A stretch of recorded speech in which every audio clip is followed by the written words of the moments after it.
Внимателно со барањата за зголемување на платите. На тој начин само би се подгреала инфлацијата, алармираат експертите. Додека во Европската Унија таа се спушти под очекувањата од 2%, кај нас се уште е релативно висока.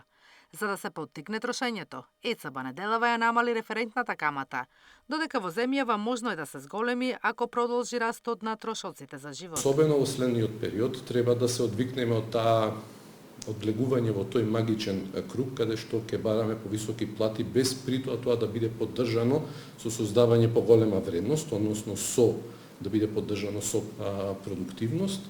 И мислам дека тоа е во суштината на дебатата која што се отвори околу преценетоста на курсот. Дали тоа ќе значи и повисока каматна стапка, не би рекол дека веднаш тоа може да се толкува на таков начин, меѓутоа секако во проценките на поставеноста на монетарната политика и тоа е еден важен влезен инпут.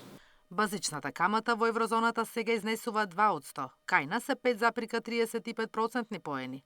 Наместо олабавување како во ЕУ, може би ќе не треба затегање, иако во моментов монетарната политика Петрески смета дека е добро поставена. Вели дека курсот на денарот мора да остане стабилен, а дали е надценет не може да се заклучи само од анализа на два фактори. Туку и вклучување на информација од типот на обемот и структурата на трговијата, понатаму индиректно што се случува во платниот биланс, девизните резерви и така натаму. Мислам дека фиксниот девизен курс е сидро на нашата макроекономска стабилност, таков е 30 на години и таков треба да остане.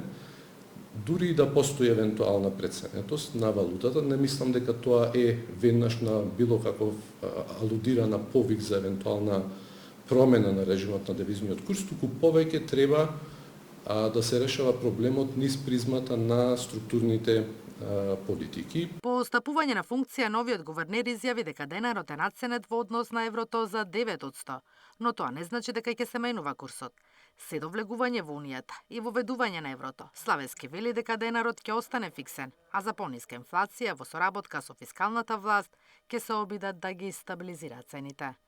Наташа Мерсовска, Сител телевизија.